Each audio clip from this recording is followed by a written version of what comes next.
विषय चल रहा है न्यूनस्थान के बारे में, उसको भी लेंगे, पर थोड़ा सा अभी पासन दशांश सूत्र रह देते हैं। आवाज तो बरोबर आ रही है ना? हाँ सारी है।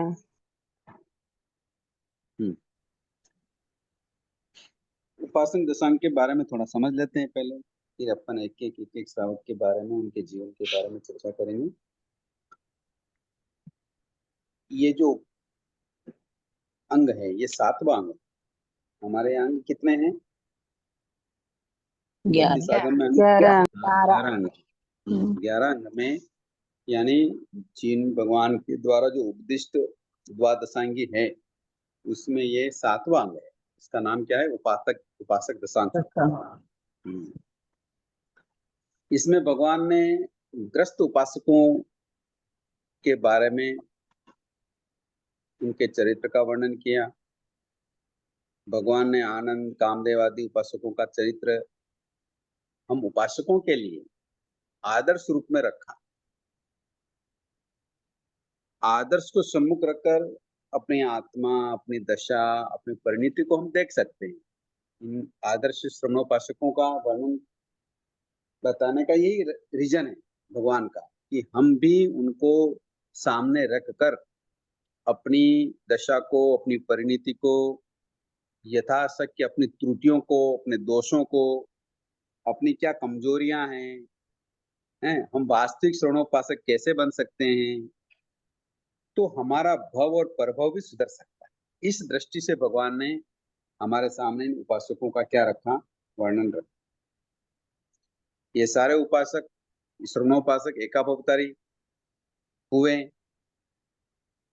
हम भी एकाभवतारी हो सकते हैं यदि अधिक भव करें और सम्यक का साथ नहीं छोड़ें, तो भी हम कम से कम अधिक से अधिक कितने भव कर सकते हैं? 15 भव। 15 भव कर सकते। तो ये उपासन दशांग सूत्र भगवान ने हमको बताया, इसका रीजन यही है कि हम भी अपनी दोषों, त्रुटियों, कमजोरियों को देखें, और इन श्रमोपासकों के सामने भी कितने संकट आए और इन्होंने कितनी दृढ़ता से अपने जीवन का परिचय दिया, तो उसको हम सामने रखकर, उनको आदर्श रूप में रखकर, यानी दर्पण के समान इनको सामने रखकर हम अपना पुरुषार्थ कर सकते हैं। भाई साहब थोड़ा वीडियो ऑन करिए ना भाई साहब। वीडियो ऑन करता हूँ।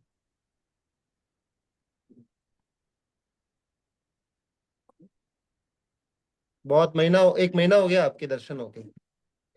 मैंने थोड़ा अनुकूलता नहीं थी इसलिए, बाकी आप सब के साथ रहने की मेरी भी बहुत इच्छा होती है। अब तो दिखाई दे रहा है। जय जिनेन्द्र सर। जय जिनेन्द्र। आज थोड़ा सा डॉक्टर साहब बोल रहे हैं जय जिनेन्द्र, तो बता देता हूँ, थोड़ा पेन हो रहा है पीछे से, गर्दन से लगाकर हाथ में। अच्छा, कई बात करते हैं। हाँ, उसके बाद बात, क्लास के बाद बात करते हैं। जरूर सर जी। तो आदर्श श्रवणोपासक की बात चल रही है। वे आदर्श श्रवणोपासक क्यों बने और भगवान ने उनके बारे में हमें क्यों बताया, ये हम विस्तार से समझेंगे। और उनको, उनके जीवन दर्शन को जब हम देखेंगे, तो हम खुद अनुभव करेंगे कि वास्तव में ये आदर्श श्रवणोपासक हैं। भगवान ने जैसा बताया वैसा ही इनका जीवन। ये श्रवणोपासक बड़े धनाढ्य थे। धन, वैभव, इनकी मान प्रतिष्ठा, मतलब नगर में इनकी जो प्रतिष्ठा थी वो किसी से कम नहीं थी। सभी पौद्गलिक संपदा से ये भरपूर सुखी थे, मतलब इंद्रिय सुखों की इनके यहाँ कोई कमी नहीं थी। परंतु जब भगवान और इनके नगर में पधारे और भगवान का जब इन्होंने उपदेश सुना, तो उनकी रुचि किधर बढ़ गई? निवृत्ति की ओर बढ़ गई, क्योंकि उन्होंने सत्य को समझ लिया कि वास्तव में सत्य क्या है। भगवान के प्रथम दर्शन में ही इन सभी श्रवणोपासकों ने अपने व्यापार, अपना व्यवसाय, अपनी आशा, अपनी तृष्णा, अपनी अपेक्षा, भोग विलास, ये सभी अनुव्रत का ऐसा अंकुश लगाया कि वर्तमान स्थिति में ही ये संवरित हो गए, एकाभवतारी बन गए। साथ ही उनकी लक्ष्य प्रवृत्ति भी घट गई, निवृत्ति बढ़ने लगी, और इसी से वे 14 वर्ष तक व्यापार, व्यवसाय, गृह परिवार में रहकर भी अनुव्रत आदि की इतनी अच्छी साधना की कि उसी जीवन से वो एकाभवतारी बने। यानी कि अगला भव वो देवलोक का करके कहाँ जाने वाले हैं? मोक्ष जाने।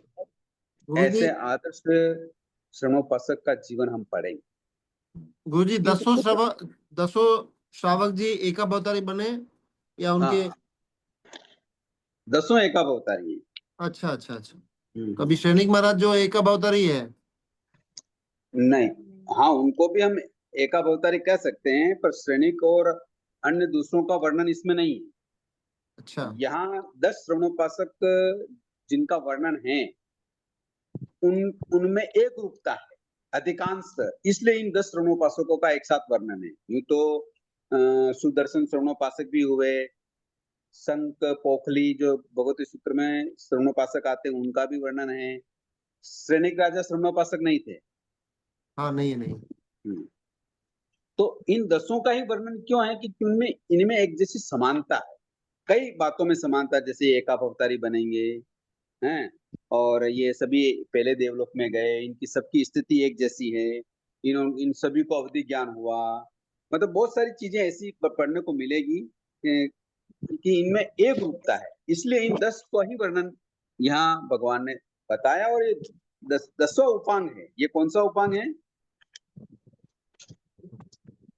ये 7वां उपांग है, किंतु ये अंग में आया हुआ है, इसलिए ये दशांग कहलाया। 10 श्रवणोपासक का ही वर्णन है, इसलिए क्या कहलाया? दशांग कहलाया। इसमें कई तरह की बातें हैं, जैसे ये प्रतिमा धारण करते हैं, श्रावक पर्याय का पालन करते हैं, श्रवणोपासक सभी लगभग 20 वर्ष तक पालन करते हैं ऐसे, और पहले देवलोक में जाते हैं तो सबकी स्थिति भी एक जैसी होती है। कई चीजें समान रूप होने से 10 श्रवणोपासक का ही वर्णन किया। किंतु इन 10 श्रवणोपासक की जो बेसिक क्वालिटी है वो थोड़ा समझ लेते हैं आज, तो एक एक का फिर समझने में बहुत सुविधा रह जाएगी। इन 10 श्रवणोपासक ने जब भगवान का उपदेश सुना, और भगवान का उपदेश सुनते ही श्रमण, निर्ग्रंथ और जैन धर्म के प्रति अगाध अटूट श्रद्धा के दर्शन होते हैं। वे एकांत रूप से जैन धर्म के उपासक हो जाते हैं। प्रतिमा आराधन तो बाद की बात है, जैसे ये पौषधशाला में जाते हैं, प्रतिमा आराधन करते हैं, वर्षों तक ये पौषधशाला में अपने आराधना कर, ये तो बहुत बड़ी बात है, ये पीछे की बात हो गई। किंतु जिस दिन भगवान के दर्शन करते हैं ये 10 श्रवणोपासक हैं, उसी दिन से, प्रथम दर्शन से ही, प्रथम उपदेश से ही ये सम्यक दृष्टि और देश वृत्ति श्रवणोपासक बन जाते। उसी दिन, उसी समय उन्होंने भगवान के सम्मुख की प्रतिज्ञा लेते हैं कि मैं अब अन्य जो युथिक हैं, अन्य जो देव हैं, या अन्य जो साधना के प्रकल्प हैं, या जो जिन धर्म से को छोड़कर अन्य दर्शन वाले जो आराधना है, उनका मैं अब कभी भी आत्मसात नहीं करूंगा। यहाँ तक कि आत्मसात तो छोड़ो, उन वेशधारियों का मैं कभी भी वंदन नहीं करूंगा। वंदन तो छोड़िए, मैं उनसे संपर्क भी नहीं रखूंगा। और अपने पूर्व के देव, गुरु और जो भी धर्म था, जिस दिन से अब तक जो संबंध रहा, उस सबको मैं हे मानता हूं, त्यागता हूं। लौकिक दृष्टि वाले ऐसे जैनी जो अभी अपना मार्ग भूल गए हैं, उनको ये पता नहीं है वो क्या करते हैं कि उनकी मान प्रतिष्ठा से, अपनी राजनीतिक वोटें सेकने में वो सर्व धर्म संभाव वाला एक मैटर चलाते हैं आज। किंतु भगवान के इन शरणोपासक को देखो, पहले दिन ही वो क्या प्रतिज्ञा लेते हैं मन में कि मैं उनसे संपर्क तक नहीं रखूंगा। जब तक वो मुझसे बुलवाएंगे नहीं, तब तक मैं उनसे भाषण तो ही नहीं करूंगा धर्म के विषय में। तो कितनी कठोर साधना है। ऐसे अचानक से भगवान ने इनका वर्णन नहीं कर दिया। सबसे पहले इन्होंने अपना मिथ्यात्व छोड़ा, सम्यक्त ग्रहण किया, और सम्यक की दृढ़ता से पालन किया। तो ये सभी दसों श्रवणोपासक का ये विशेषता। समझ में आया? अगर आज यूं देखें तो आज क्या कहेंगे, अरे ये तो कट्टरतावादी है, ये संप्रदायवादी है। किंतु ऐसा नहीं, ऐसा इसलिए नहीं है कि हमारे जो उपासक हैं, श्रवणोपासक हैं, ये चोर को चोर और साहूकार को साहूकार ऐसी शीर नीर विवेक दृष्टि रखते हैं। उल्टा को और सती को एक जैसा नहीं मान सकते हैं, विष और अमृत को एक जैसा नहीं मान सकते हैं। ऐसा मान सकते हैं क्या? कांच और रत्न को एक जैसा मान सकते हैं क्या? बोलो ना। नहीं मान गुरुजी, सकते। नहीं मान सकते। किंतु आज क्या कर रहे हैं हम? गुरुजी एक बात हम्म? बताइए आप, उस टाइम पे तो भगवान महावीर थे, उनको केवल ज्ञान था। तीर्थंकर भगवान थे, इसके लिए उनकी वाणी पे इतनी श्रद्धा हो गई और वो इतने कदम आगे बढ़ा चुके थे श्रमण उपासक। आज तो साधु संत हैं, छद्मस्त के अवस्था के अंदर ही है, केवल ज्ञान नहीं हुए जब तक। तो कौन सही कौन गलत, इसके लिए अब भटक रहे हैं या इसके लिए इधर उधर माथा टेक रहे हैं? मनोज भैया, ये श्रवणोपासक जब पहली बार भगवान की वाणी सुनते हैं तो भगवान से भी लोगों को प्रभावित करने वाले अन्य युतिक भी थे। भगवान से ज्यादा प्रभावित करते थे लोगों को। उनके यूं कहते हैं सभा में या प्रवचन स्थल पर भगवान से ज्यादा लोग आते थे। फिर भी इन श्रवणोपासक ने क्या कहा कि प्रभु जो बात आपने कही वही सत्य है, वही प्रतीति है, वही रुचिकर है मुझे, और वही क्या है, ऐसा उपदेश दूसरों के पास नहीं है। और ऐसा भगवान को बताकर फिर वो क्या कहते हैं कि मैं अब अन्य जो युथिक हैं या अन्य धर्म हैं या अन्य जो साधु संत हैं उनका मैं क्या करता हूं, वो है दृष्टि से उनका त्याग करता हूं। तो जैसी पोजीशन आज है वैसी पोजीशन पहले भी थी।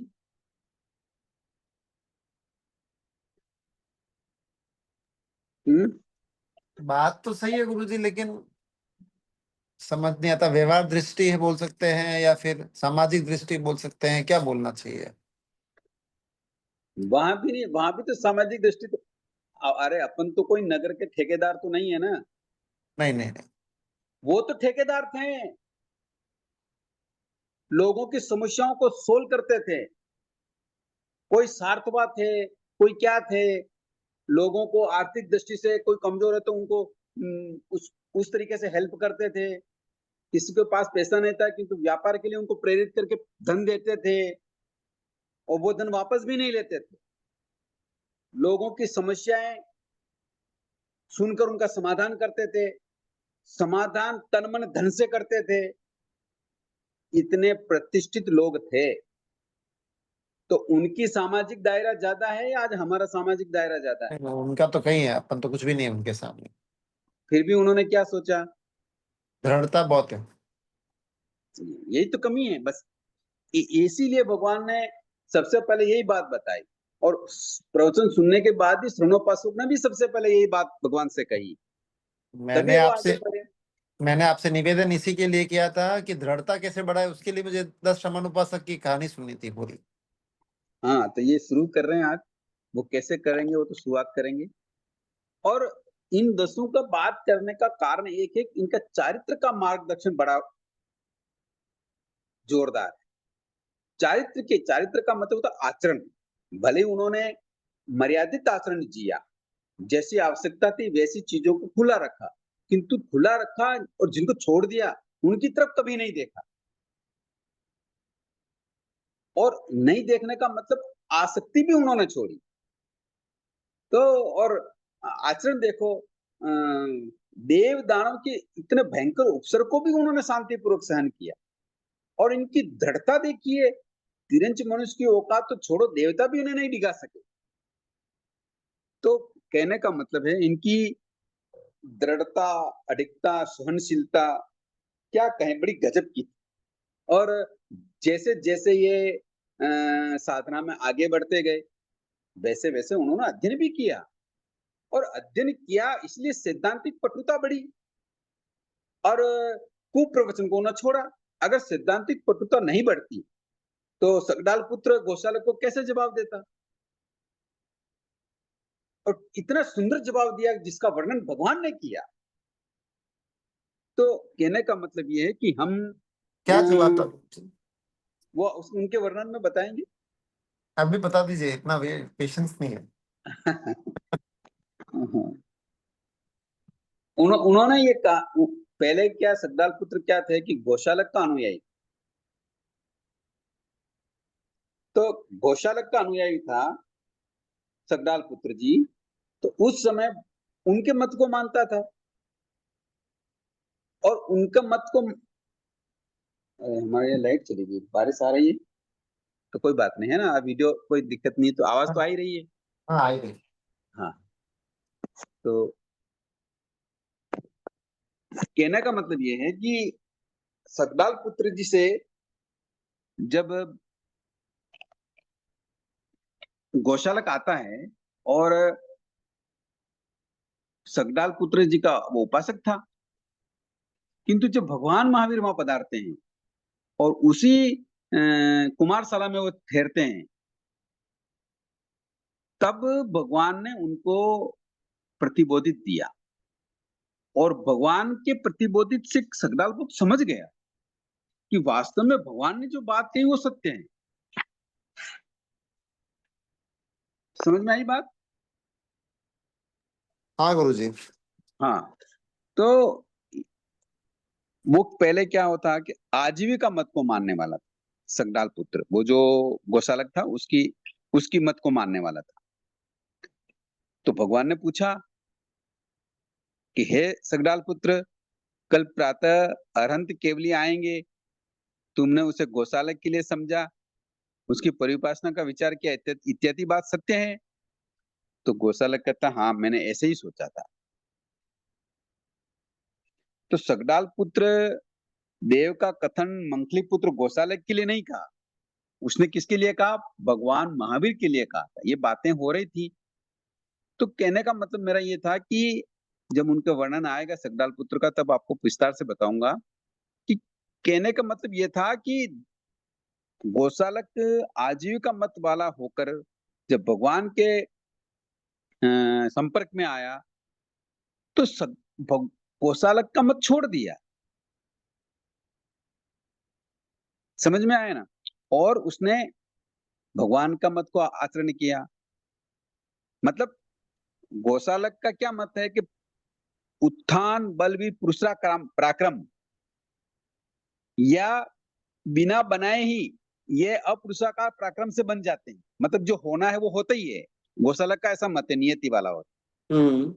किंतु भगवान ने उस कुमारशाला में सकडाल से कई प्रश्न किए और पूछा कि जो मटके बने हैं ये किससे बने, कैसे बने हैं? तो उन्होंने बोला ये मिट्टी को हमने भिगोया, मिट्टी में राख मिलाई, लीद मिलाई, उसको खूब गूंदा, ये किया, चाक पे चढ़ाया, ये ऐसा किया। ये सारी बातें सकडाल पुत्र ने कहा। तो सकडाल पुत्र से पूछा भगवान ने कि हे सकडाल पुत्र, ये मिट्टी के बर्तन जो बने, ये बिना उत्थान कर्म बल वीर पुरुषाकार से बन गए क्या, या बिना उत्थान कर्म वीर पुरुषाकार से बने? तो सकडाल पुत्र बोलता है कि हे भगवान, अनुत्थान अपुरुषकार पराक्रम से बने हैं। इसमें उत्थान पराक्रम पुरुषाक्रम क्रम नहीं है, क्योंकि सभी भाव से नियत है, क्योंकि वो उसी मत को मानता था। तब भगवान ने सकडाल पुत्र से पूछा कि हे सकडाल पुत्र, यदि कोई पुरुष धूप में सूखे हुए ये तुम्हारे कच्चे बर्तन जो हैं उनको छेड़ दे, फोड़ दे, छेद दे, फेंक दे, या तेरी जो अग्निमित्रा भार्या है उसके साथ कोई बलात्कार करे, भोग भोगे, या छेड़खानी करे, तो तुम उसे दंड दोगे क्या? तब सकडाल पुत्र ने कहा, हाँ भगवान, क्यों नहीं दूंगा। मैं उस पुरुष में आक्रोश करूंगा, डंडे से मारूंगा, रस्सी से बांधूंगा, पीटूंगा, यहाँ तक कि ताड़ना, तरजना, फटकार, यहाँ तक कि जीवन का अंत कर दूंगा। ऐसा सकडाल पुत्र ने कहा। तब भगवान ने फरमाया, हे सगदाल, कि तुम्हारे मत से तो कोई पुरुष तुम्हारे कच्चे बर्तन को चुराना, फेंकना या अग्निमित्रा भार्या के साथ भोग भोगना कर ही नहीं सकता। मान लो कर भी रहा है, ये तो अपुरुषाकार, अनियत, मतलब इसमें कोई बलवीर उसका है ही नहीं, ये तो नियत है। जब ये बात सगदाल पुत्र ने सुनी तो फिर वो भगवान का उपासक बन गए। विस्तार से तो उसको उनके अध्ययन में बताएंगे। तो कहने का मतलब ये है कि ये जो श्रवणोपासक हैं, ये भगवान के संपर्क में आने के बाद कितना कठोरता से, दृढ़ता से उस चारित्र की आराधना करते हैं, संयम की आराधना करते हैं, इसके वर्णन है इसमें। और एक एक वर्णन का हम उदाहरण से समझेंगे कि कैसे इनका जीवन होता है। और उनके जीवन को देखकर हम भी जब पुरुषार्थ करेंगे, चाहे आज अपन ये समझते हैं कि भाई नहीं आज तो को 5वां आरोह है, वंदान तो कहीं हो 4वां आरोह है, ऐसा भी हम कहते हैं कई बार, नहीं कहते हैं? ये बात सही है कि उस समय क्या था, 5वां आ रहा था, 4था आ रहा था, और आज क्या है? नहीं आज करने के एक्सक्यूज है सर। हाँ, नहीं फिर भी ठीक है, ये भी बात सही है। भी उस समय जो सहनन संस्थान होते हैं आज वैसे नहीं है। उनके पास जो धन संपत्ति वैभव या सामर्थ्य था, पुरुषार्थ था, इतना आज नहीं है। ये बात सही है, ये मानना भी उचित ही है। किंतु किंतु आज भी श्रवणोपासक, भगवान ने ऐसा फरमाया कि उन जैसी तपस्या, उन जैसी साधना करके एकाभवतारी बन सकते हैं। संथारा करके अपने देह त्याग करने वाले आज भी मिलते हैं। इस पंचम काल में भी टेक पे मर मिटने वाले भी आज दृढ़ मनोबली हैं, ऐसी बात नहीं है। कई बार पुराना इतिहास देखो, राजनीतिक उद्देश्य से भी कई श्रवणोपासकों ने ऐसे क्रांतिकारी हुए हैं जो मौत को गले लगा लिया किंतु अपने धर्म को नहीं छोड़ा। कई श्रवणोपासक फांसी पे लटक गए किंतु धर्म को नहीं छोड़ा।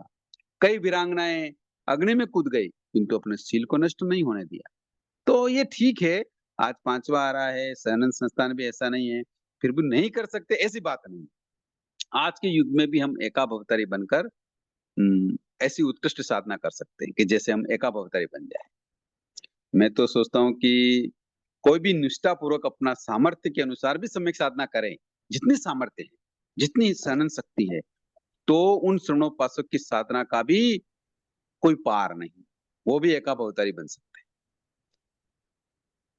करना पड़ता है पूरा मन उपयोग पूर्वक, तभी ये मार्ग सफल होता है, बाकी सफल नहीं होता है। समझ में आया बातें?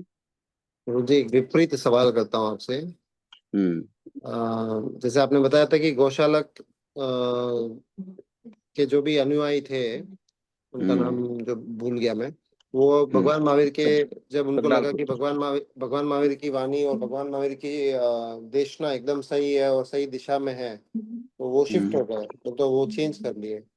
तो आज के जमाने के अंदर अपने को पता नहीं रहता, जैसे नए रहते हैं तो अपने को भी नहीं पता होता है, जो सामने दिखते हैं उनको अपन गुरु मान लेते हैं, या मिथ्यात्वी या मोटिवेशनल स्पीकर जो भी है। आज के जमाने में यूट्यूब का जमाना भी है और काफी लोग मिलते भी ऐसे हैं, तो अपने आप को धर्म गुरु समझते हैं और बताते भी हैं। तो उनसे अपने कोई संपर्क में आ जाए और अपन को लग जाए कि ये गुरु है, और उसके बाद में अपने को जिन शासन का सही सानिध्य मिल जाए और सही गुरु मिल जाए जो अनुयायी है, बोलते अच्छे अच्छे आचरण वाले हैं, तो वहाँ पे शिफ्ट होने के लिए ये कह देते हैं, या परंपरा से जो मिलते हैं तो वो कह देते हैं कि नहीं नहीं, बाप एक ही होता है, गुरु भी एक ही होता है। तो वहाँ पे क्या करना चाहिए?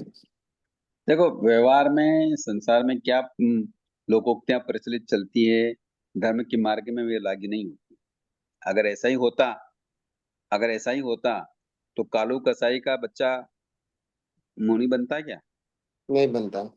वो तो बोलता है मेरे बाप ने जो काम किया वो मैं करूंगा। हम्म, तो वही धर्म के मार्ग में ऐसा नहीं होता है। कालू कसाई का बच्चा है आगे जाके पुण्य श्रावक बनाना गुरु जी। हाँ हाँ हाँ, ठीक ठीक। ऐसी मान्यता है। तो हाँ ऐसे कहने का मानो। मतलब ये ऐसा नहीं सोच सकते, ये तो कि धर्म के प्रति दृढ़ता नहीं है। फिर इसका मतलब तो ये हुआ, जो हमने पिताजी ने किया वही हम करेंगे, ऐसा थोड़ी चलता है। क्या सत्य क्या है वो समझना पड़ता है। अगर ऐसा नहीं समझते हैं तो फिर तो ये संसार है, ये चल ही रहा है और ऐसे ही चलता रहेगा। समझने के बावजूद भी अगर हम दृढ़ नहीं बने, भगवान तो इतनी छूट दे रहे हैं कि भाई ठीक है, आपकी जितनी सामर्थ्य हो, जितना संस्थान हो, संघनन हो, आपकी कैपेसिटी हो, जितना आप कर सकते हो उतना करो, किंतु करो तो शुद्ध श्रद्धा से। इन महापुरुषों ने जो श्रवणोपासक बने, आनंद आदि, कामदेव आदि, इन्होंने भी शुरू में तो जो मर्यादाएं की तो वो तो सारी मर्यादाएं की, खाने से, पीने से, ओढ़ने से, पहनने से लगाकर कोई कमी रखी क्या? 500 गाड़ी घर में यूज के लिए, 500 गाड़ी व्यापार में यूज के लिए, और भी कई साधन, गायें कितनी, गौशाला कितने भी वर्णन में पढ़ेंगे अपन। तो ये सारी चीजें उन्होंने खुली रखी कि मेरे पास जो अभी ये है, मैं इसके अलावा अधिक होगा तो फिर मैं अब अपने पास नहीं रखूंगा। किंतु ये साधन भी कम था क्या? बहुत बड़ा है, इसकी तो तुलना भी अपन करें तो बहुत बड़ी बात है। बहुत बड़ी बात है। फिर भी फिर इनको धीरे धीरे धर्म समझ में आने लगा, तो धीरे धीरे ये अपना धर्म का आचरण बढ़ाने लगे। कभी उपवास करते थे तो कभी बेला करने लगे, कभी एक समय करते थे, कभी 2 समय करने लगे, कभी 5 समय करने लगे। और ऐसी कंडीशन आ गई तो ये पौषधशाला में शिफ्ट हो गए कि नहीं नहीं नहीं, अब ये संसार मुझे अच्छा नहीं लगता है। और इसके लिए बाकायदा उन्होंने अपने सभी ज्ञाति ज्योति वालों को बुलाकर सबके सामने ये घोषणा की, आज से मेरे इस पुत्र से बिजनेस संबंधी, परिवार संबंधी जो भी लेन देन बातचीत करनी है और जो भी सलाह मशवरा करना है, मेरे पुत्र से करें। तो बातों को समझा तभी तो आगे बढ़े, जब बातों को नहीं समझेंगे तो आगे कैसे बढ़ेंगे? नहीं समझ में आया? समझ आ गया। हम केवल ऐसे ही बैठकर या साधु संतों के जाकर या प्रवचन आदि सुनकर केवल इतना ही पर्याप्त समझते हैं, तो फिर ये हमारी दृढ़ता नहीं है। हमारी दृढ़ता तो आगे बढ़ने की। हाँ, ये ठीक है, इन श्रवणोपासकों ने संयम नहीं लिया, इसके लिए भगवान से भी उन्होंने निवेदन किया कि भाई प्रभु, हम अभी इतने के सनन वाले संस्थान वाले या हमारी इतनी उत्कृष्ट भावना नहीं बन पा रही कि हम मुनि बन जाएं, पर हम श्रवणोपासक बने। तो ये इतना तो हम कर ही सकते हैं। एक लिमिटेशन तो करना ही पड़ता है जीवन में, तृष्णा का, आसक्ति का त्याग तो करना ही पड़ता है, नहीं तो हम आगे नहीं बढ़ पाते, हमारी साधना सफल नहीं हो सकती।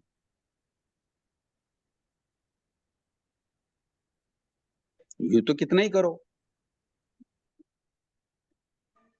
उसका तो कोई पार नहीं है। समझ में आई? जी हाँ सर, ये कंटिन्यूएशन में एकावतारी को थोड़ा और डिटेल में बताएं। एका भवतारी का मतलब यह होता है कि ये जो अभी 10 श्रवणोपासकों की जब हम बात करेंगे, जी। ये अपने अपने साधना काल में जब संथारा लेके ये इनका मरण हुआ तो ये देवलोक में जी। गए, और जी। देवलोक से ये वापस मनुष्य बनेंगे महाविद्य क्षेत्र में और मोक्ष जाएंगे। तो ओके। ये एक ही भव उनका बीच में रहा, इसलिए इनको एका राइट। भवतारी कहते हैं। देवलोक का ऑलराइट। जो इनका भव है वो एक ही रहा, जी। अन्य दूसरे कहीं भी ये नहीं जाएंगे। और ठीक है। देवलोक के बाद ये मनुष्य बनेंगे, और मनुष्य बन के फिर मुनि बनेंगे, साधना करके मोक्ष जाएंगे, इसलिए इनको एका भवतारी कहते ठीक है। हैं। तो आनंद श्रवणोपासक की बात करते हैं हम। पहले जो श्रावक हैं भगवान के, या उपासना प्रसारण सूत्र में जो पहला नंबर है वो है आनंद श्रवणोपासक का। उस काल, उस समय में, यानी जब सुधर्मा स्वामी विराजमान थे, उस समय की बात से यहाँ शुरू किया गया है। उस समय चंपा नगरी थी, पूर्ण भद्र नाम का चैत्य था। दोनों का उपात्तिक सूत्र में गहराई से वर्णन है, किसका? चंपा नगरी का और पूर्ण भद्र नामक चैत्य यानी उद्यान। चैत्य शब्द जहां भी आएगा वहां मंदिर नहीं लेके क्या लेंगे हम? स्थानक। उद्यान शब्द लेंगे, उद्यान। हाँ, बगीचा।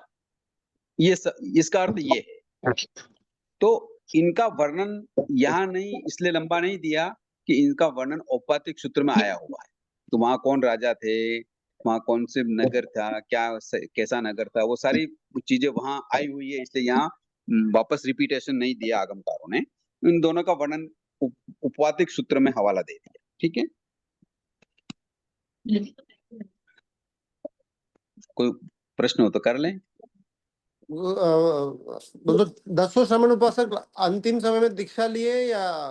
नहीं, दीक्षा नहीं लिए, अच्छा। संथारा ली। अच्छा, सीधा श्रावक से संतारा ही लिया उन्होंने, हाँ हाँ हाँ उसके बावजूद भी एका भवता दिया। हाँ जी। अच्छा, हम्म। अपना चांस है गुरुजी अभी तक तो। वो चांस नहीं है, बहुत बड़ा चांस है, भगवान तो कह रहे हैं कोशिश करिए। हाँ बोलिए, आवाज नहीं आ रही, क्या प्रश्न है? हाँ डॉक्टर साहब, डिस्टरबेंस हो रहा है। तो कहने का मतलब उस चंपा नगरी के जो राजा थे, यहाँ थोड़ा सा वर्णन दे रखा है, वो चंपा नगरी के जो राजा थे वो राजा कौनिक थे, क्योंकि राजगिरी नगरी में जो सैनिक राजा राज करते थे, और जब उनके कौनिक के कारण सैनिक आत्महत्या कर लिए उनके पिता ने, तो राजगिरी नगरी में उनका मन नहीं लगता था, किसका? कौनिक का। तो उन्होंने पास में चंपा नगरी बसाई। तो उस चंपा नगरी का यहाँ वर्णन है, और उस समय सुधर्मा स्वामी अपने प्रधान शिष्य जम्मू स्वामी से इस बारे में चर्चा करते हैं। और अम, कौन सा उद्यान था? पूर्णभद्र नामक उद्यान।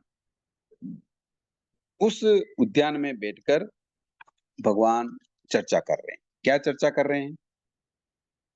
उस समय में आर्य सुधर्मा स्वामी चंपा नगरी के पूर्ण यक्षातन में पधारे।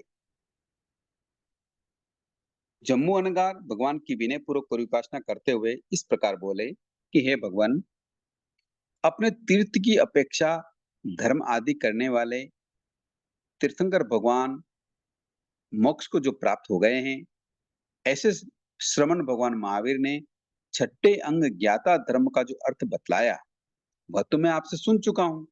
तो हे भगवान, अब आगे सातवां जो अंग है उपासन दशांग, तो भगवान ने उस उपासन दशांग सूत्र का क्या अर्थ या भाव फरमाया, वो मैं आपसे सुनना चाहता हूं। इस प्रकार आर्य सुधर्मा स्वामी से निवेदन करते हैं।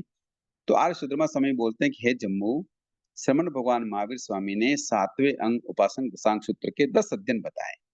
उसमें पहला अध्ययन आनंद, दूसरा कामदेव, तीसरा गाथापति चूलनी पिता, चौथा सूरादेव, पांचवा चुल्लक शतक, छठा गाथापति कुडकोलिक, सातवां सरदाल पुत्र, आठवां महाशतक जी, नौवां नंदिनी पिता और 10वां साहिली पिता।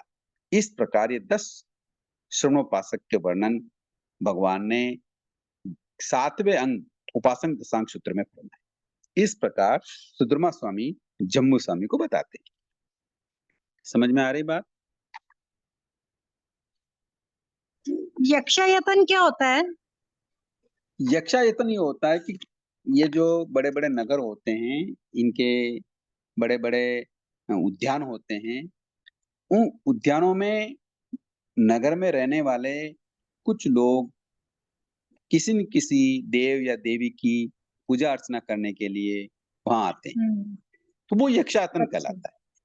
ठीक है? अच्छा जी। वहां कोई हाँ मूर्ति जी, वगैरह नहीं होती। जैसे अर्जुन माली ने किया था हाँ ऐसे ही। हाँ हाँ हाँ, ऐसा ही। तो वहां ऐसा तो ही एक, मूर्ति थी, अर्जुन हाँ माली वहाँ के तो मूर्ति रखी हुई थी। हाँ, वो लकड़ी की एक मूर्ति मानता था। हर हाँ। जगह ऐसा नहीं है। अच्छा, हम्म। ठीक है। आयतन का मतलब होता है भवन। क्या? भवन भवन। आयतन का मतलब ठीक है। मंदिर नहीं, भवन हाँ। समझना। ठीक है अच्छा ना? जी। तो इस हाँ। प्रकार एक भवन या मकान हुआ करता था, जहां लोग आके क्या करते थे? पूजा अर्चना किया करते थे। तो ऐसे पूर्णभद्र नाम का एक यक्षातन था, वहां एक यक्ष रहता था उस उद्यान में। उस यक्ष का नाम था पूर्णभद्र। ठीक है? तो इसलिए वो यक्षातन का वर्णन आता है। समझ गए?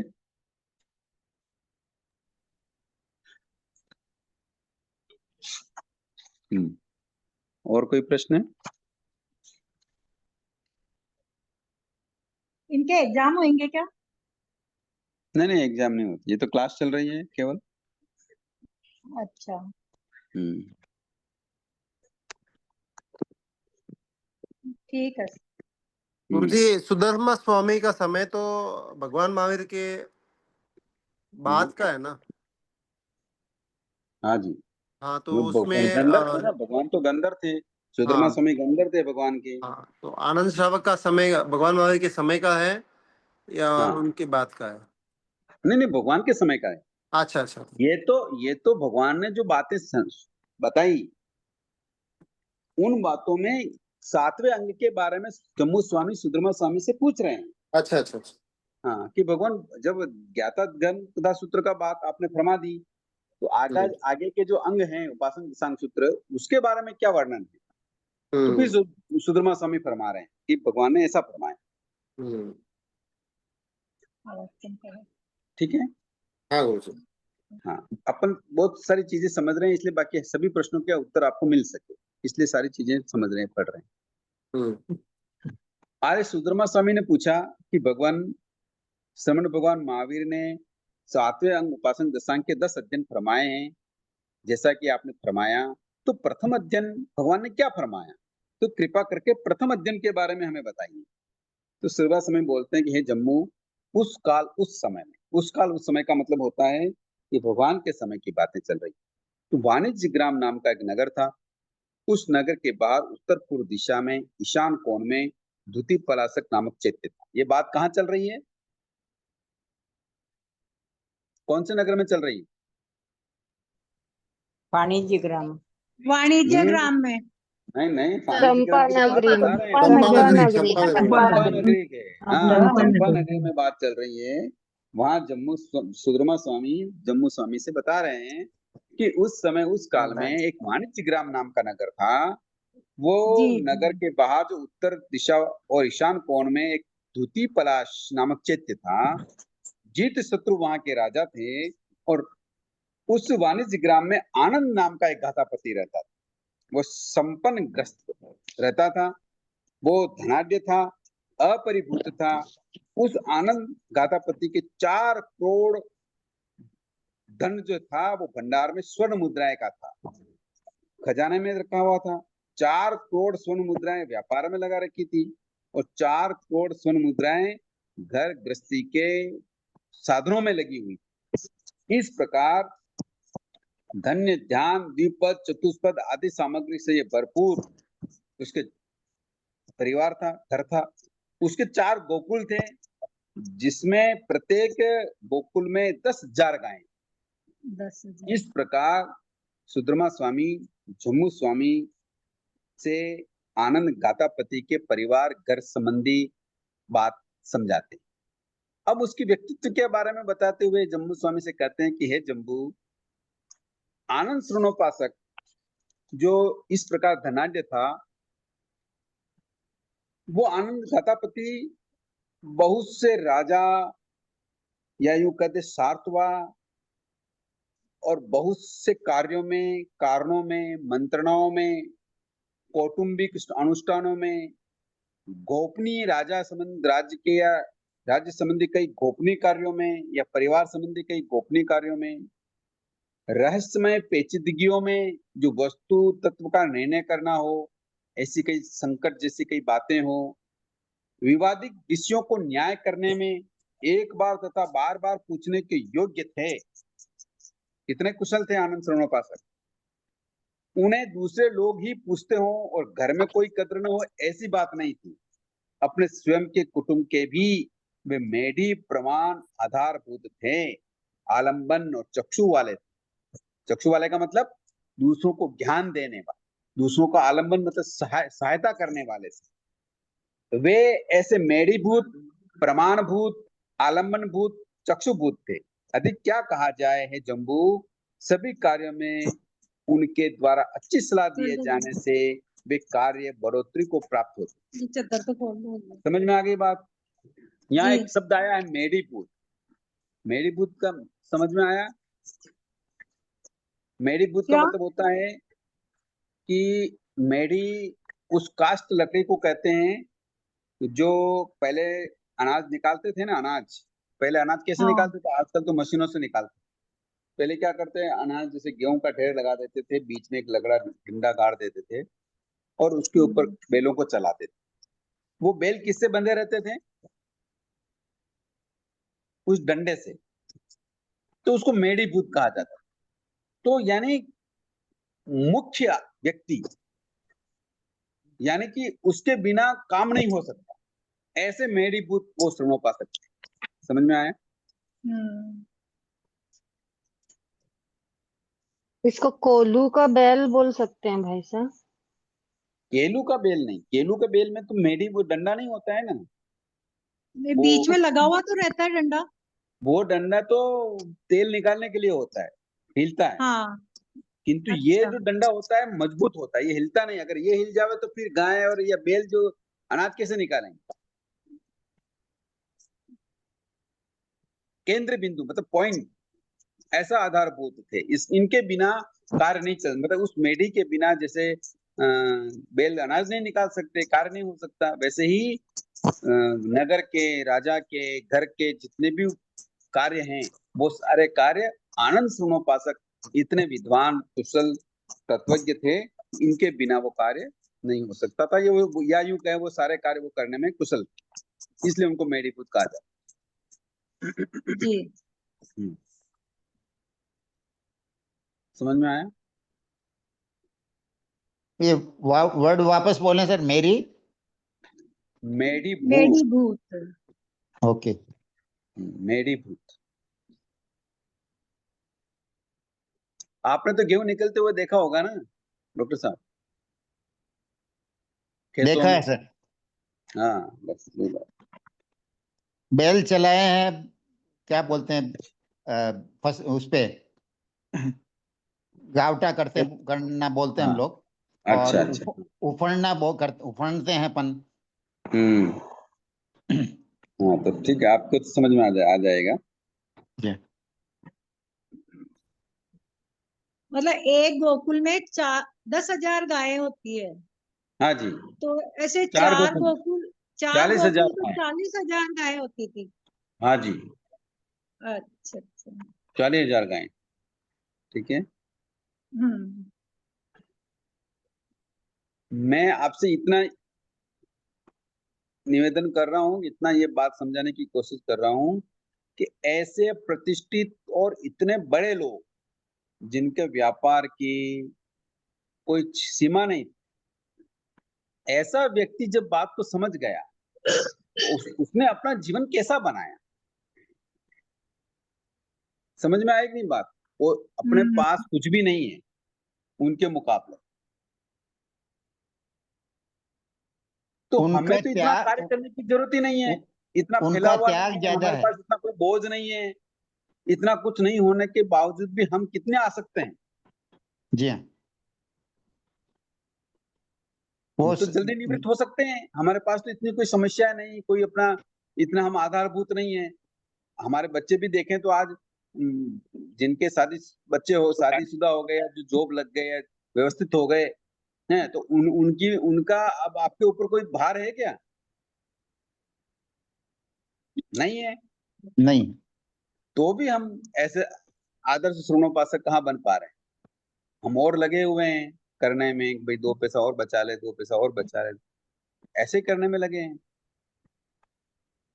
तो ये ऐसा करके हम दृढ़ धर्मी नहीं बन सकते। समझ में आया? जी हाँ। इतने अच्छे श्रवणोपासक की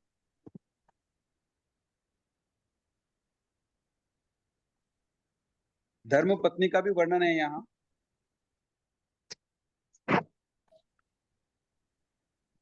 जी।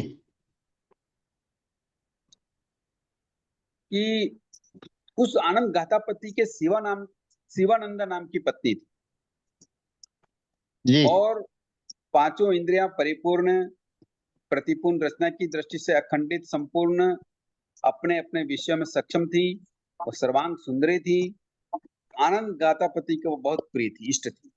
वह आनंद गाथापति के प्रति अनुरक्त, अनुराग युक्त, अत्यंत स्नेहशील और अविरक्त, यानी पति के प्रतिकूल होने पर भी वह कभी भी विरक्ता यानी अनुराग और रुष्ट नहीं होती।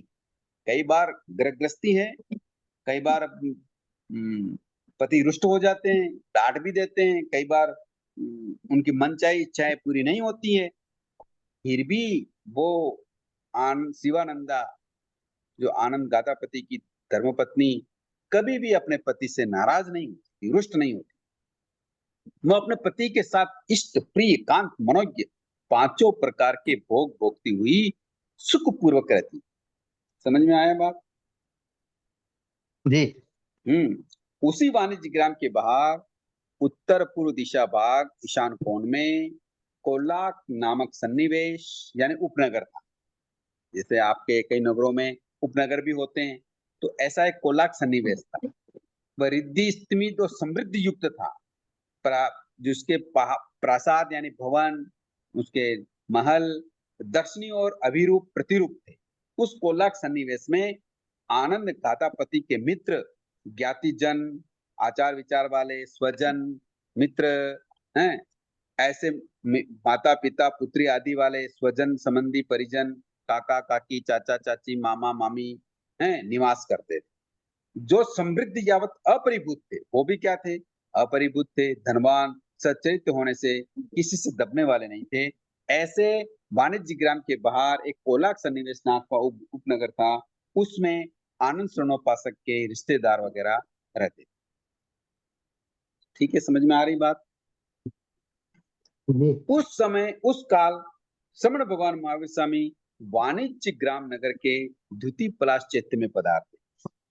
ऐसा जो नगर की बात हमने की, आनंद श्रवणोपासक के जीवन के, परिवार के, उनकी समृद्धि रिद्धि, हाँ, उनके पत्नी के बारे में और उसके बारे में सबकी चर्चा करी। ऐसे वाणिज्य ग्राम में जहाँ आनंद श्रवणोपासक विराजते थे, ऐसे वाणिज्य ग्राम के बाहर द्वितीय पलाश चैत्य में कौन पधारे? भगवान महावीर स्वामी। भगवान महावीर स्वामी पधारे। ठहरने के लिए यथायोग्य स्थान ग्रहण कर लिया। संयम और तप से अपनी आत्मा को भावित करते हुए विराजमान हो गए। परिषद आई। कौनिक के समान राजा जित शत्रु भी भगवान के दर्शन वर्णन के लिए निकला, यावत परिउपासना करने लगा। इस प्रकार जित शत्रु राजा ने भी भगवान के दर्शन किए। इस प्रकार भगवान की सेवा में पहुंचकर परिउपासना आदि करके वो भी कौनिक राजा की तरह परिउपासना करके वापस अपने महलों में आ जाते। तदनंतर अब इसके पश्चात आनंद गातापति ने जब यह वृत्तांत सुना कि श्रमण भगवान महावीर स्वामी वाणिज्य ग्राम नगर के बाहर द्वितीय पलाश उद्यान में तप संयम से आत्मा को भावित करते हुए विचरण कर रहे हैं, अतः मैं भी उनके दर्शन का महान फल प्राप्त करूं, ऐसा मन में विचार आया। विचार करके उन्होंने स्नान किया, शुद्ध तथा शोभा योग्य मांगलिक वस्त्र अच्छी तरह से पहने, अल्प भार वाले, अल्प मूल्य वाले ऐसे वस्त्रों को धारण करके, आभूषणों को शरीर पर अलंकृत करके अपने घर से निकलते हैं। निकलकर कोरंट पुष्पों की माला से युक्त छत्र धारण करते हैं। पुरुषों में गिरा हुआ पैदल चलकर, अब वो तो बड़ा राजा आदमी था, बहुत सारे लोग उसके साथ हो गए। वाणिज्य ग्राम नगर के राजमार्ग से होता हुआ द्वितीय पलाश चैत्य था। भगवान महावीर स्वामी विराज रहे थे। वहां पहुंचकर 3 बार आदक्षिणा प्रदक्षिणा की, वंदन नमस्कार किया और परिउपासना करने लगे। समझ में आई बात? जी हाँ। तदनंतर श्रमण भगवान महावीर स्वामी ने हाँ बोलिए। इसमें आनंद गातापति का वो वर्ड आ रहा है ना, तो गातापति क्या पदवी है या उनका कुछ उपमा है या कुछ? गातापति का मतलब होता है बड़ा व्यक्ति। बड़ा गातापति एक उपाधि है। गातापति क्या है?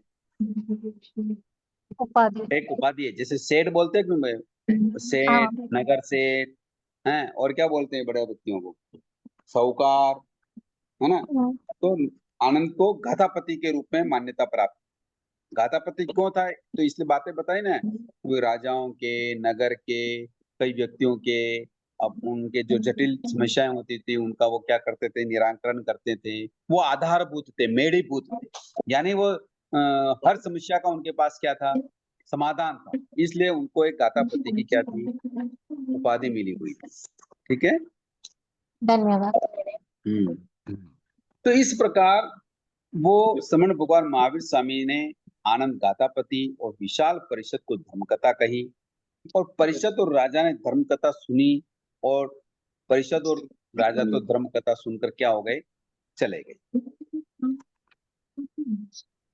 जब धर्म कथा सुनी, भगवान का प्रवचन सुना, तो अब आनंद गाथापति क्या प्रतिक्रिया देता है, ये बहुत सुनने लायक। ये हम कल सुनेंगे कि प्रवचन कैसे भगवान फरमाते हैं, कैसे आनंद श्रवणोपासक ने भगवान के प्रवचन को सुना और प्रतिक्रिया क्या दी, ये सुनने लायक। इसको समझ जाएंगे तो मैं मान जाऊंगा कि आप भी गुरु भगवंतों के जो प्रवचन सुनने जाते हैं उसका सार क्या समझते हैं और क्या समझना चाहिए, ये देखने लायक। ये हम कल समझेंगे कि आनंद गाथापति ने भगवान के प्रवचन सुनने के बाद, व्याख्यान सुनने के बाद क्या प्रतिक्रिया दी, भगवान से क्या कहा, ये हम कल बताएं। कोई प्रश्न तो कर सकते हैं? टाइम यही मैं- रहेगा ना? टाइम यही टाइम यही रहेगा। रहेगा ना? हाँ, 9 से 10। जी। गुरुजी कल पक्की है, तो आपका पोषक का क्या प्रोग्राम है, उसके हिसाब से आप कल मैं डॉक्टर के पास जाऊंगा अपना चेकअप कराने, तो MRI वो करानी पड़ेगी, TMT, तो वो देखते हैं क्या होता पक्की तो आज बता रहे हैं हमारे यहाँ पे। है। पक्की कल है।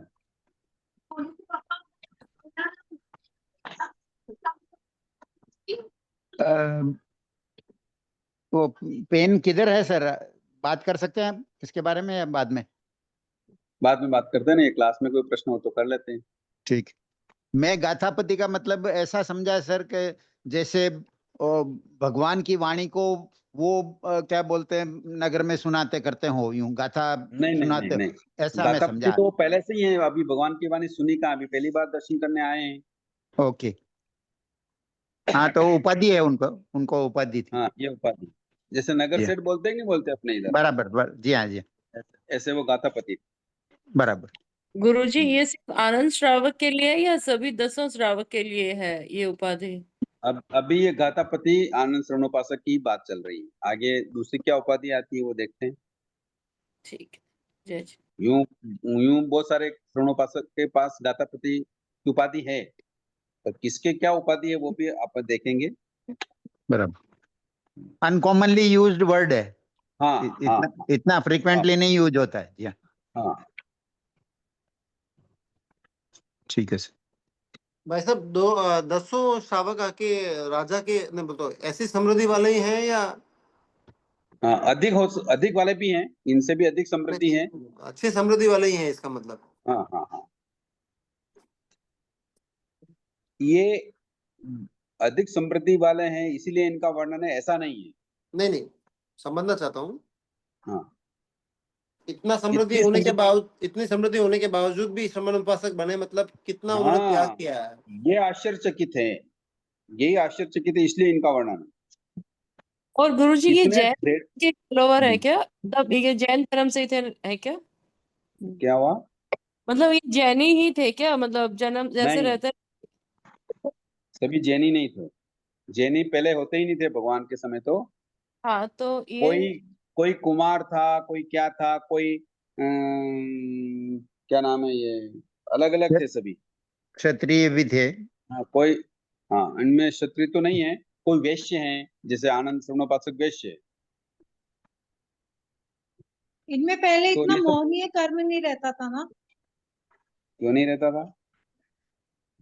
नहीं तो इतना धन धान्य होते हुए भी दूसरों की सेवा में उनमें तो ये आज समर्पित भी है ना, करते। ऐसे कई व्यक्ति हैं जो बहुत करोड़ों अरबोपति हैं, छोड़ के दीक्षी मुनि बन जाते हैं। अभी भी तो मौनी डोनेट कर्म नहीं है करते ऐसा हैं, थोड़ी बोल सकते, ये तो जिन्होंने छोड़ा उनका वर्णन चल रहा है। आज भी डोनेट करते हैं इतना इतना। आज भी हैं कई व्यक्ति ऐसे जो बहुत पैसे वाले हैं, उन्होंने सब छोड़ छाड़ के मुनि बन गए। हाँ, और ऐसा नॉलेज वाले, क्वालिफाइड, हाई पोजीशन, मतलब धनाढ्य होना एक एस्पेक्ट है, नॉलेजेबल होना दूसरा एस्पेक्ट है। पोजीशन किसी की बड़ी हो सकती है ही। बिजनेसमैन, प्रोफेशनल्स और क्या बोलते हैं, रिच पर्सन्स। आज भी कई बार सुना, शायद अब सत्य है गलत है, जैसे एक कई बार एक न्यूज आती रहती है, वो जैसे अपने ये अंबानी जी के जो सेक्रेटरी थे, शायद क्या बड़े आदमी थे, वो उनका नाम याद नहीं जी आ हाँ, रहा, उन्होंने भी दीक्षा ले जी ली। हाँ, जी दीक्षा ले ली उन्होंने। हाँ, तो अब कितने बड़े आदमी होंगे वो। सही है। उनकी एनुअल सैलरी 18 करोड़ थी।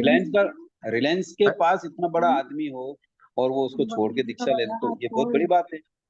18 करोड़ की सैलरी बताते हैं उनकी हाँ एनुअल। देखो ना। जी वही हाँ। तो कह रहा हूँ, इतना आसान थोड़ी था, आज भी है ऐसे व्यक्ति। इवन बाहर से लोग विदेशों से लोग आकर दीक्षा ले रहे हैं सर, जो वेल पोजिशन्ड है। हाँ हाँ, जो बात को समझ जाते हैं उनको पता है कि जी भाई हाँ, यहाँ शांति नहीं है, ये इंद्रिय सुख है केवल, जो बराबर। क्षणिक है। वास्तव में वो जी सुख भी नहीं। जो इसको समझ जाते हैं वो तो करते ही हैं। नहीं, आत्मोत्थान के लिए जिसने सोच लिया वो, हाँ, उसके लिए बाकी चीजें सब गौण जरूरी है। नहीं पैसे वाला ही दीक्षा ले, ऐसा जरूरी नहीं, हाँ, दूसरे भी बाकी लेते हैं। सब पुद्गल और वो वैसी है बातें। हम्म।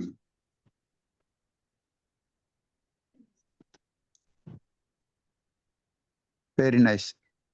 एक शब्द यूज किया था आपने, चारित्र इनका बहुत स्ट्रांग है, उसका क्या मतलब? हम्म। चारित्र का मतलब आचरण, जो इन्होंने प्रतिज्ञा ली क्या? हम्म। उसके अनुसार उन्होंने ताउम्र और उस आचरण को बढ़ाया, जो प्रतिज्ञा ली उसको और बढ़ाया और दृढ़ता से उसका पालन किया, इसलिए वो चारित्र वाले कहलाते हैं।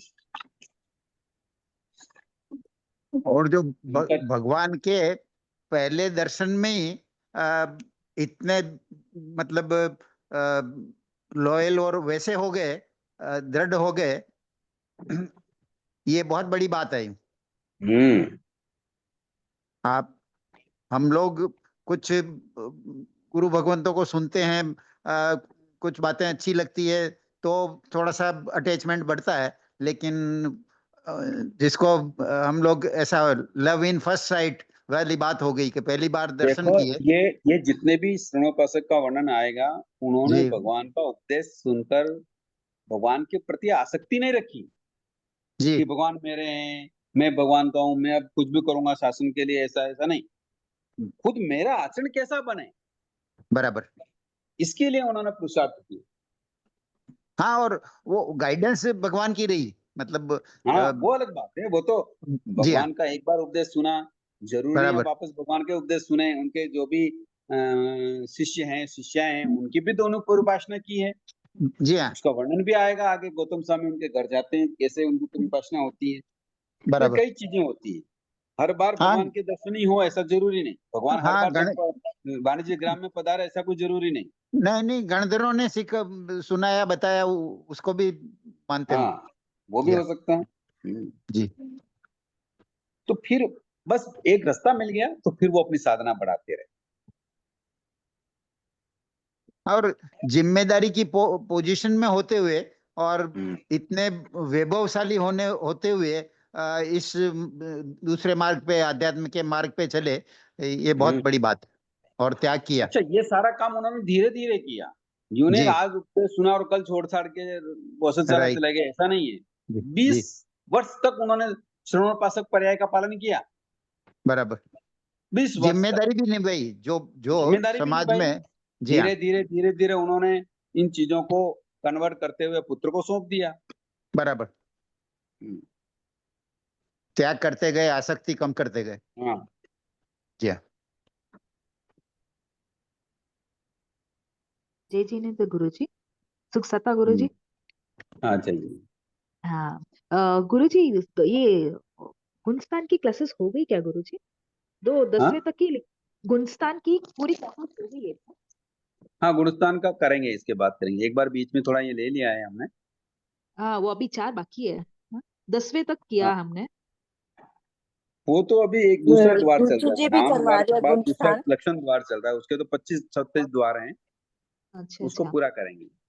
अच्छा। ठीक और है। तबीयत कैसी है गुरु जी आपकी? अगर आपको करना हो तो गुणस्थान रुचि जी करवा रही है 10वां, अभी चल वो रहा टाइम, वो 25 बोल करवा रहे हैं ना? है। 25 में गुणस्थान आया हुआ है ना, वो एक्चुअली 11वां मेरी टाइम सेट नहीं है। हाँ, स्टेप 11वां टाइम सेट नहीं हो रही है गुणस्थान। दोपहर हाँ की। 11वां दो, गुणस्थान आया हुआ है ना, हाँ तो नहीं, आप कर मुझे सकते मैं हैं अभी। दोपहर में मेरे को टाइम नहीं मिलता है, घर परिवार है ना, वो खाना खाते उसी टाइम, इसलिए मैंने पूछा था कि शायद रात को हो सके क्लासेस तो। हाँ, इसके बाद करेंगे। ठीक। हाँ, ठीक है। उपासन आपकी दशांग। तबीयत, हाँ हाँ ठीक है अभी तो। आपकी तबीयत कैसी है गुरुजी? हाँ ठीक है अभी तो। मैं थोड़ा लेट ज्वाइन कर पाई, इसीलिए स्टार्टिंग में क्या हुआ पता नहीं चला मुझे इस क्लास की। बस ये आनंद श्रवणोपासक के बारे में चर्चा चल रही है अभी तो। उनके आगे नहीं चलेगा, केवल श्रवणोपासकों के बारे में ही विचार किया। आनंद श्रवणोपासक की अभी हाँ कथा शुरू हुई है। हाँ हाँ वही तो। हाँ, ठीक है गुरुजी। जय जिनेन्द्र सर, सुरेश बात कर रहा हूँ। सुख सादा सर, आपका आनंद मंगल है। हाँ साहब, बढ़िया गुरुदेव की कृपा। काफी दिनों के बाद में आपके दर्शन हो रहे हैं। हाँ हाँ हाँ। आपको देख के बहुत अच्छा लगा। आप सबको से मिलने की भी या आपको सबसे क्लास में रहने की भी बहुत इच्छा थी, बट थोड़ा आपकी हेल्थ अब ओके सर? हाँ ठीक है। सर ये मेरा एक रिक्वेस्ट है कि गुणस्थान को शुरू से जब भी मौका मिले शुरू से एक बार करेंगे तो बढ़िया रहेगा। शुरू से ही करवाना सर, ये क्योंकि बीच में छूट जाता है ना तो फिर गैप हो जाता, समझ में नहीं आता वापस। गुणस्थान एक मतलब मेन पिलर है सर जिन शासन का। बिल्कुल कराएंगे सर, धन्यवाद कोशिश सर। करेंगे कि एक बार अभी कंटिन्यूशन ये 10 श्रावकों का हो जाए, उसके बाद में करेंगे गुरुजी। क्योंकि ये ना ये 10 श्रावकों का इधर उधर ही सुनते हैं बीच बीच में। मुझे एक बार पूरा एक साथ में सुनना, तभी अपने को दृढ़ता है कि अपन भी श्रावक बने कुछ। बिल्कुल सही बात। तो सबकी अलग अलग अलग अलग परिस्थितियां और कहानियां हैं। बिल्कुल, ये आदर्श रूप है हमारे, ये दर्पण है। इनको देखकर हम आगे बढ़ सकते हैं। जी हाँ। टाइम हो गया गुरुजी, 10:06 हो गए। जय जिनेन्द्र, बहुत बहुत क्षमा। जय जय जिनेन्द्र सर। जिनेन्द्र सर, बहुत बहुत कामना आभार, धन्यवाद जय आपके। जय जिनेन्द्र साहब। जय प्रणाम जिनेन्द्र सर। सर। आपके सुख साता रखो सर। हाँ जय सुख जिनेन्द्र। साता रखना। हाँ